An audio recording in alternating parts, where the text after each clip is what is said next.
Welcome to Larkin-Gowan Insights, accountancy and business advice for all, a series that gives you bite-sized tips and guidance on tax, funding, legislation, reforms and much more.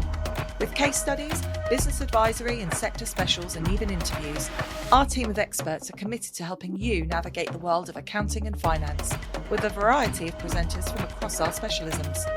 So, let's get on with today's show. Welcome to this special mini-series, Beyond the Barn, the Business of Farming.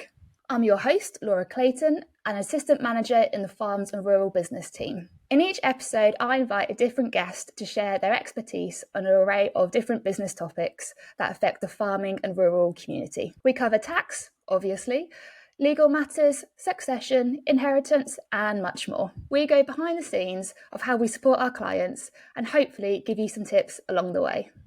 This week, I am joined by Anabelle and Amber, and we are going to be discussing record keeping, data, and how important it is to keep this data accurate.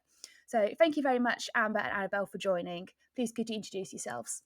Thank you, Laura. It's great to be back speaking to you again. For those who haven't already listened, my name is Amber Rose Barrett. I am an assistant manager in the Farms and Rural Business team based in our Fakenham office. Hi, I'm Anabelle Smith, an accountant in the Farms and Rural Business team, and over the last few years I've been really getting stuck into the digital side of things, helping clients switch over to new software and offering training. That's great, thank you both. So I've got two experts in this field, so thank you again for joining. So Anabelle, from a client's point of view, why is it important that we need to keep our records so accurate? I think accurate record keeping is essential, especially in farming where things can change so quickly. When data is kept up to date, you can generate live reports and just give a true picture on how the business is performing. It also plays a big role in cash flow planning, knowing exactly what's coming and going and helps you plan ahead with confidence, whether that's investing in new equipment or managing seasonal costs, or just making sure there's enough in the bank to cover the quieter periods. Accurate records also make it much easier to access finance, whether you're applying for a loan, a grant, or speaking to your bank. Having a clear, reliable figures can really speed things up and improve your chances of getting that finance. So it really is essential that the data is accurate, because otherwise we could be making wrong decisions based on data that actually isn't real, and then later on, late down the line, think, oh, that wasn't a good idea, or we shouldn't have done this just because the data wasn't accurate. Yeah, exactly that. And it also helps us as advisors give better support when we have access to clean, up-to-date data. And that means we could offer more tailored advice, whether that's around tax planning, budgeting, or like long-term strategy in general. That's a very good point, because we do get a lot of clients that come to us and want our advice or our input on these decisions, whether we can reduce payments on account or whether they should buy that piece of machinery. And so if we're looking at that data too, we need to, it's really important that we sort of see accuracy in that also. Yeah, you don't want to see data that might be 3-6 months out of date just because they've done the bare minimum to submit their VAT returns. You need it to be live and to get the most out of it. Great, thank you.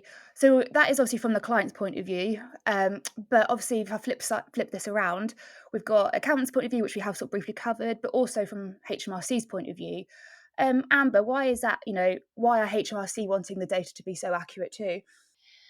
I think it really comes down to risk. I think obviously HMRC are responsible for collecting taxes, whether that's corporation tax, business tax of any other description, VAT, whatever the case might be. And if there's obviously gaps in that data, I think it's about it being accurate and complete. It just needs to be a true, honest reflection of what's actually going on. From that point of view, we can then obviously provide advice in terms of what might be allowable, what might be disallowable, and then really that comes down to the figure that's being used to report to HMRC. And I think there's so many strands to it. It's not just your personal tax at the end of the year, is it? It's everything as you're going through, and particularly with making tax digital on the horizon as well, I think it's even more important. Yeah, they are all really good points, and like you say, I think the benefit, there's lots of benefits, but one of the key things you mentioned is spotting mistakes. They're a lot easier to be done as you're going along than when you get your data at the year end and then you have to unpick it and try and work it out backwards, where if you've got it at the month or 2 months or whatever that period is, it's easier to look at a smaller section than a whole year and then try and unpick what's happened. Yeah, I was saying to Anabelle, we've said many times this week actually, it's really just a case of, does the data make sense? If it doesn't, is something missing? just stepping back and looking at what the figures tell you and using that as the basis to fill in gaps. We always say in our team, a regular term that I use is garbage in, garbage out. It's really quite as straightforward as that. And from a practical point of view, this potentially could save our clients time and money. Absolutely. I think we've seen time and time again, particularly in our sector, where, the one thing that you cannot really put a value on is time. And it's making the digital software work for each client, making sure that they're maximizing the output, but for the minimum amount of time that it could possibly take them. And whether that's additional training or, involving us throughout the process, I think that's really key. And obviously, we've already touched upon the tax planning and that kind of thing. So accuracy potentially leads to saving money, but I think the efficiencies and streamlining the processes comes back to saving time. Yeah, and I think it's also important to remember that you need to get it right first time, because otherwise the differences will just accumulate and get bigger, and then you'll end up not knowing what's going on at all.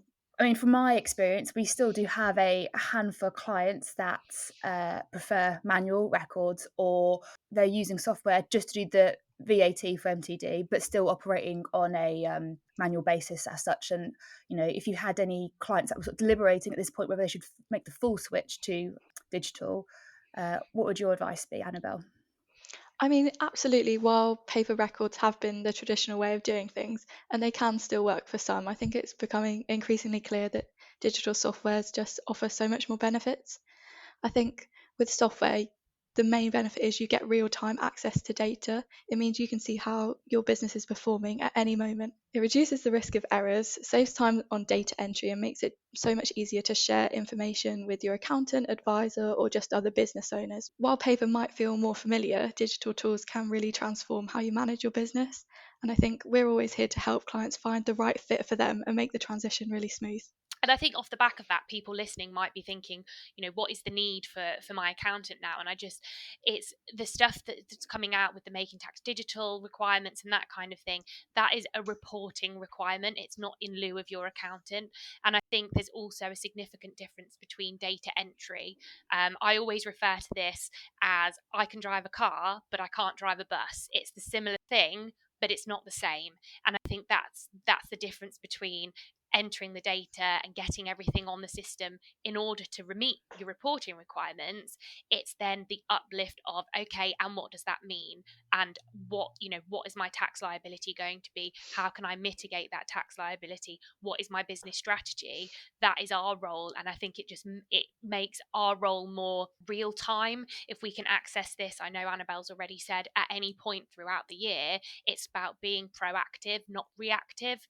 So it's more assisting from that point of view as opposed to taking over all of the accounting tasks in house. Yeah, that's extremely good point there. And I think, like you said, it's a good tool.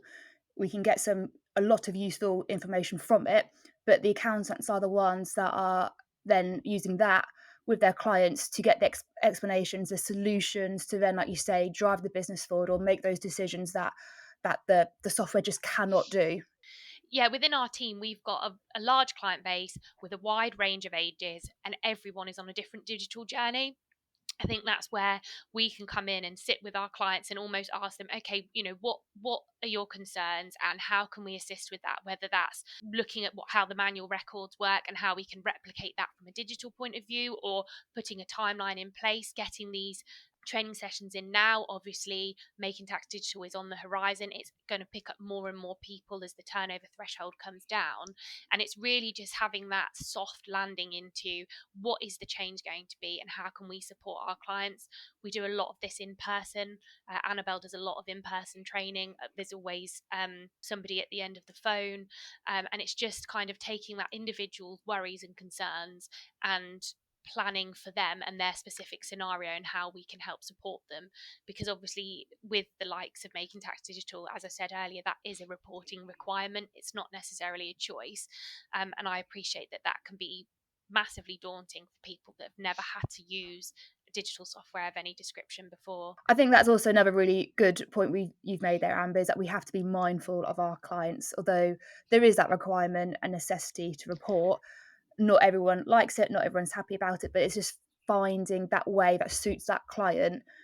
So we've touched a lot about the MTD for business and the record keeping for businesses, but obviously with MTD ITSA on the horizon very soon, we've now got a new phase coming in, and it's not just at business now. Obviously individuals are going to be affected too. What are your plans for this? Yeah, obviously making tax digital for VAT has been in place for a few years now, and it's now switching to individuals having to change how they are reporting their information. So yeah, that's obviously quite a big topic. It's a big change for us. It's a big change for our clients, and that's going to be covered separately, I believe, in our next podcast. It is indeed. So there will be a follow-up episode to this podcast where we will discuss the different options of accounting software for our clients. Thank you both for joining, and I will see you on the next episode. If any of our listeners have any queries or questions, then our contact information will be in the show notes. Thank you for joining us for Larkin Gowan Insights, Accountancy and Business Advice for All.